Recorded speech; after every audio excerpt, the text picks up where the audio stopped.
चलिए दोस्तों, अब देख लेते हैं रजिस्टर्स के बारे में। रजिस्टर्स में क्या होगा,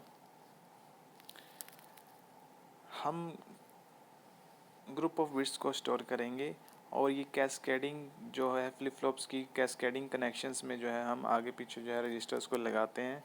और एन बिट्स स्टोर करने के लिए हमें एन रजिस्टर्स जो है वो चाहिए होते हैं। और depending on inputs and output जो है हमारे पास 4 टाइप के जो है वो रजिस्टर्स हो जाएंगे। Serial in, serial out, serial in parallel out, parallel in serial out, parallel in parallel out. Okay.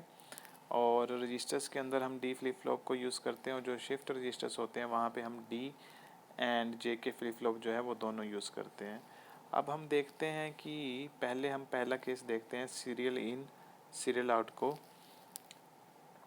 तो इसके अंदर हमने कैस्केड की कनेक्शंस करके 4 डी फ्लिप फ्लॉप्स को जो है आपस में कनेक्ट कर दिया है और हर किसी को जो हमने क्लॉक दे दिया है। ठीक है, सेम क्लॉक जो है चारों फ्लिप फ्लॉप्स को हम दे देंगे। एंड ये सिंबल से हमें पता चल रहा है कि ये क्लॉक कौन सी है।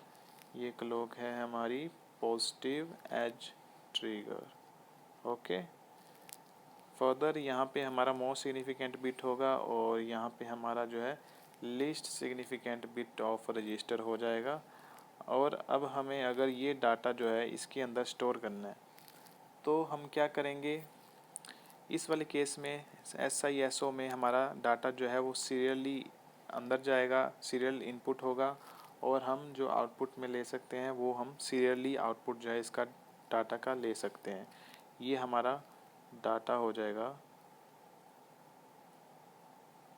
1110। ओके, ये डाटा है हमारा। और कैसे जाएगा, 0 क्लॉक पे तीनों चारों डी फ्लिप फ्लॉप्स पे हमारा 0 0 मिलेगा। एंड पहली क्लॉक पे क्या होगा,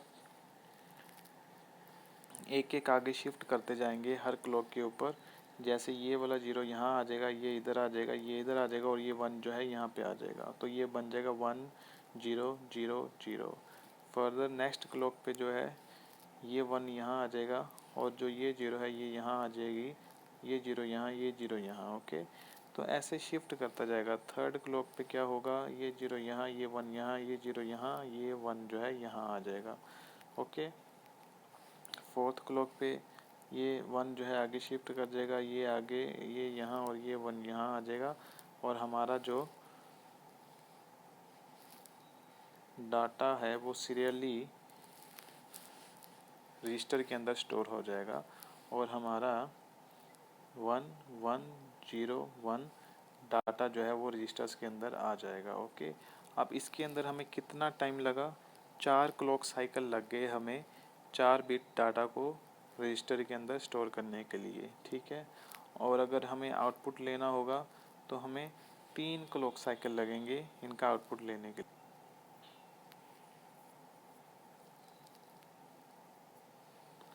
In n-bit serial in serial out register to store n-bit data serially, minimum n clock pulses are required. SISO register is used to provide delay to the input data. तो ये खाली जो है या तो हम डिले देने के लिए भी इसको जो रजिस्टर को है यूज़ कर सकते हैं। और एन बिट SISO जो रजिस्टर है serial in serial out register जो है वो इतना डिले जो है दे सकता है इनपुट डाटा को। Okay, n into time period of clock जो है दे सकता है n bit register SISO register. In n bit SIOS register to provide serial out minimum जो है n-1 क्लॉक पल्सेस जो हैं वो लगेंगी। मिनिमम इतनी क्लॉक पल्सेस जो हैं लग जाएंगी हमारी। ओके, अगर हमें यहाँ से सीरियली आउटपुट लेना है इस डाटा का तो हमें 3 क्लॉक्स लगेंगी। ओके, कैसे, अब ये हमने इनपुट जो है इसके ऊपर चढ़ा दिया तो ये 1 यहाँ पे 1, यहाँ पे 0 और यहाँ पे जो है 1 आ जाएगा। तो ये तो आउटपुट पे आ ही गया। ओके, एंड अब जब नेक्स्ट क्लॉक आएगी तो ये 0 जो है यहाँ आ जाएगा। ओके, और ये 1 जो है इधर आ जाएगा एंड ये 1 इधर आ जाएगा। और उसके बाद सेकंड क्लॉक पे तो ये हमारा जो है यहाँ पे 0 आ जाएगा, यहाँ पे 1 और यहाँ पे 1 आ जाएगा। तो सेकंड क्लॉक पे क्या होगा कि ये इधर आ जाएगा और ये आउटपुट चला जाएगा आउटपुट में, एंड ये इधर आ जाएगा। ओके, तो थर्ड क्लॉक में क्या होगा, ये 1 जो है इधर आ जाएगा और ये जो है बाहर हम ले लेंगे इसको 1 को। तो 3 क्लॉक में जो है हमारा सारा का सारा डाटा जो है इसमें से फैच हो जाएगा। ओके, तो 3 क्लॉक्स जो हैं वो लगेंगी हमें डाटा को फैच करने के लिए सीरियली। सिमिलरली n बिट के अंदर n-1 क्लॉक्स जो हैं वो हमारी लग जाएंगी। ओके जी, अब आगे मूव करते हैं। अब हम देखते हैं सीरियल इन पैरेलल आउट। तो इसके कनेक्शंस कुछ ऐसे हो जाएंगे। यहाँ पे पैरेलल आउट देने के लिए हमारा ये आउटपुट्स लगे होंगे। ओके, ये हमें पैरेलल आउटपुट दे देंगे और हम सीरियली इनपुट लेंगे इधर से हर फ्लिप फ्लॉप के अंदर। ओके, तो मोस्ट सिग्निफिकेंट बिट यहाँ पे लगा और ये लीस्ट सिग्निफिकेंट बिट लगा होगा हमारा। इन SIPO register to provide serial input minimum n clock pulses are required to provide parallel out data, no clock pulse is required। ये इम्पोर्टेंट है पॉइंट कि एक भी क्लॉक पल्स जो है वो नहीं चाहिए होगी इसके अंदर, अगर हमें पैरेलल आउटपुट डाटा जो है यहाँ इस कम्बिनेशन से जो है लेना है तो ठीक है। और ये टेम्पोरियल कोड को जो है स्पेशल कोड में कन्वर्ट कर देगा ये arrangement serial in parallel out register. Okay, and आगे देखते हैं क्वेश्चन। क्योंकि इस केस में जैसे हमने सेम जो हमारा अगर डाटा 1101 है तो इसको यहाँ पे 1101 करने के लिए इस डाटा को रजिस्टर में लोड करने के लिए हमें 4 क्लॉक पल्सेस चाहिए होंगी। अब ये डायरेक्ट जो है आउटपुट से कनेक्टेड है ये, तो इसमें कोई भी क्लॉक पल्स जो है हमें नहीं चाहिए होगी, सीधा डायरेक्ट जो है हमें आउटपुट में जो है मिल जाएगा। ओके, तो इसमें कोई भी क्लॉक पल्स जो है हमारी नहीं लगेगी। अगला केस देखते हैं।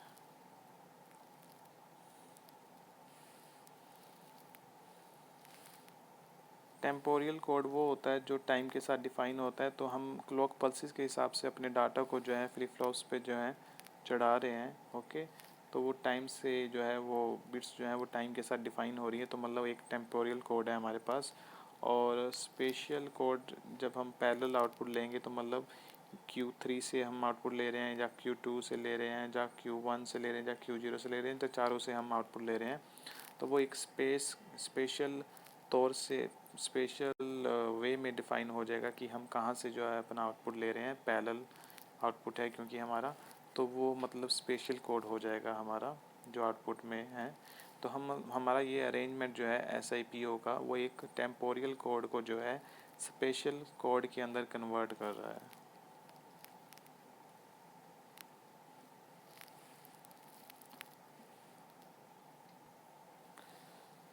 तो यहाँ पे circuit the circuit shown in figure is SIPO register loaded with the 1010 after 3 clock pulses। Data जो है वो क्या होगा, तो 0 क्लॉक पे ये डाटा है हमारा 1010 1010। Okay, and in last 2 bits में क्या हो रहा है, नैंड हो रहा है, मतलब इनका आपस में मल्टीप्लाई होके बार हो जाएगा। ओके, तो जैसे कि ये अगर हमारा 10 है तो ये मल्टीप्लाई होगा तो 0 आएगा, तो उसका बार 1 हो जाएगा, तो यहाँ पे नेक्स्ट क्लॉक पे 1 आएगा और ये इधर आ जाएगा क्लॉक पे। ओके, शिफ्ट कर जाएंगे। सिमिलरली सेकंड क्लॉक पे क्या होगा, 0 और 1 का जो है नैंड होगा, तो यहाँ पे 1 आ जाएगा और ये 1 इधर शिफ्ट कर जाएगा और ये आ जाएगा हमारे पास रजिस्टर में। थर्ड क्लॉक पे क्या होगा कि 1 और 0 का नैंड होगा, तो हमें 1 मिल जाएगा और ये 1 इधर शिफ्ट कर जाएगा, ये इधर शिफ्ट कर जाएगा, ये इधर शिफ्ट कर जाएगा, तो थर्ड क्लॉक पे हमारे पास ये आउटपुट जो है वो मिल जाएगा। ओके, अब देखते हैं नेक्स्ट क्वेश्चन। तो हमें इसमें पूछा गया है कि आफ्टर 3 क्लॉक पल्सेस डाटा जो है इस रजिस्टर के अंदर क्या होगा। तो 0 पे हमारा ये डाटा है, तो जब नेक्स्ट क्लॉक आएगी तो इन बिट्स का 1 और जहाँ पे 0 है इनका आपस में हो जाएगा, एक्सोर हो जाएगा। ओके, एक्सोर ऑपरेशन हो जाएगा 1 0 का, तो ये हमारे पास 1 आ जाएगा यहाँ पे और ये इधर शिफ्ट कर जाएंगे। ओके, तो सिमिलरली ऐसे शिफ्ट करते करते हमारे पास तीसरे पे जो है वो 0 1 1 जो है आंसर आ जाएगा, तो ये आंसर हो जाएगा हमारा। ओके, अब नेक्स्ट क्वेश्चन में क्या कह रहा है कि 4 बिट SIPO में हम 1011 से लोड कर रहे हैं। If clock pulses are applied continuously clock pulses को अप्लाई कर रहे हैं, after how many clock pulses data will become 1011 again. तो इसमें हमने यहाँ पे डाटा दिया 1011, ठीक है। अब इन दोनों का एक्सोर होगा, उसके बाद जो रिज़ल्ट मिलेगा उसका इस बिट के साथ एक्सोर हो जाएगा, फिर वो इस बिट में जो है आ जाएगा हमारा, ठीक है।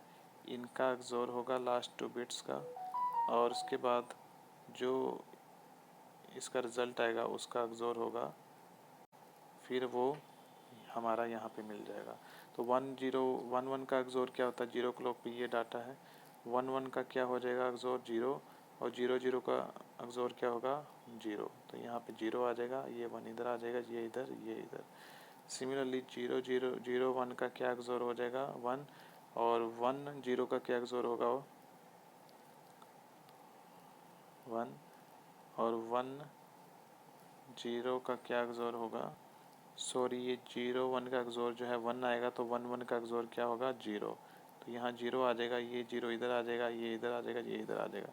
तो थर्ड क्लॉक पे क्या होगा 1 0 का एक्सोर होगा तो 1 आ जाएगा, और वो 1 का एक्सोर होगा इस 0 के साथ, तो ये बन जाएगा 1, तो ये 1 आ जाएगा, और ये 0 इधर आ जाएगा, ये 0 ये 1 इधर आ जाएगा। ओके, फोर्थ क्लॉक पे क्या होगा, इस 0 का और 1 का एक्सोर होगा, उसके बाद 1 आएगा, उसका एक्सोर होगा इस 0 के साथ, तो ये 1 आ जाएगा, तो ये 1 इधर आ जाएगा, ये 1 इधर, ये 0 इधर आ जाएगी, ये 0 इधर आ जाएगी।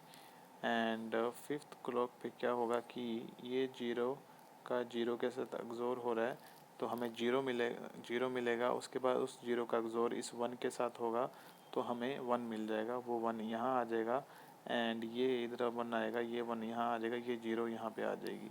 सिक्स्थ क्लॉक पे जो है 1 0 का एक्सोर होगा, तो 1 मिलेगा, उसका 1 का एक्सोर होगा इस 1 के साथ, तो 0 मिल जाएगा, तो ये 0 यहाँ आ जाएगा, और ये 1 यहाँ आ जाएगा, ये यहाँ ये यहाँ।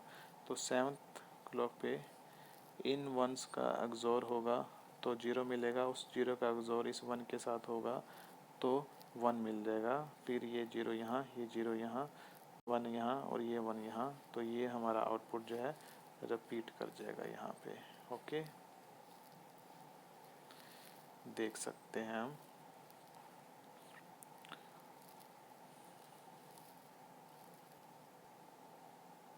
अब बात करते हैं parallel in serial out data की। तो जब हमारा कंट्रोल 0 होगा तो हम पैरेलली इनपुट जो है डाटा लेंगे यहाँ से मक्स के ज़रिए, और उसका कंट्रोल सिग्नल हो जाएगा कुछ। ओके, और ये हम पैरेलली जो है हमारा इनपुट आ जाएगा कंट्रोल 0 पे, और जब हमारा कंट्रोल 1 हो जाएगा तो हम सीरियली डाटा जो है आउटपुट पे दे देंगे। ओके, तो ऐसे जो है हमारा सीरियली आउटपुट पे डाटा जो है वो चला जाएगा। ठीक है जी, तो इस हिसाब से ये कंट्रोल के हिसाब से पैरेलली इनपुट डाटा ले लेगा, और कंट्रोल 1 पे सीरियली आउटपुट डाटा दे देगा, और इसको 1 क्लॉक लगेगा डाटा पैरेलली इनपुट करने के लिए, और सीरियली आउटपुट देने के लिए n-1 क्लॉक्स जो हैं वो लगेंगी। फर्दर हम देख सकते हैं कि ये स्पेशल कोड को जो है टेम्पोरियल कोड में कन्वर्ट कर देगा। ओके, ऊपर से आ रहा है डाटा स्पेशल कोड आ रहा है, और उसको टाइम के हिसाब से आउटपुट में देगा तो वो टेम्पोरियल कोड में कन्वर्ट कर देगा। अब हम देखते हैं पैरेलल इनपुट पैरेलल आउटपुट। तो यहाँ पे पैरेलली इनपुट जो है हम डाटा ले लेंगे और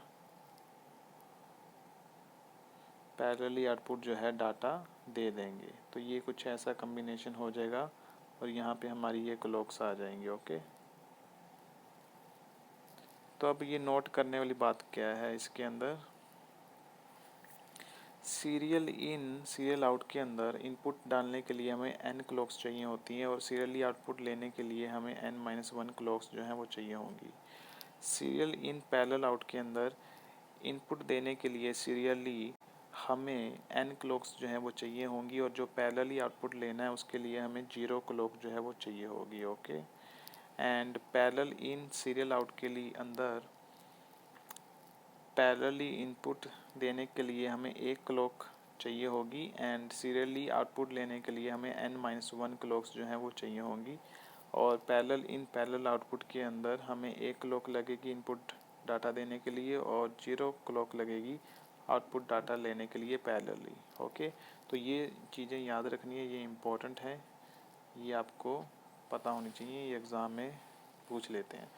और ये जो पैरेलल इन पैरेलल आउट है वो सबसे जो है तेज़ होगा क्योंकि उसमें डाटा जो है वो पैरेलली आ रहा है और जो डाटा है वो पैरेलली आउटपुट जा रहा है, तो वो सबसे फास्ट होगा डाटा लेने के लिए और डाटा वापस देने के लिए। ओके, अब आगे हमारा शुरू हो जाएगा नेक्स्ट टॉपिक।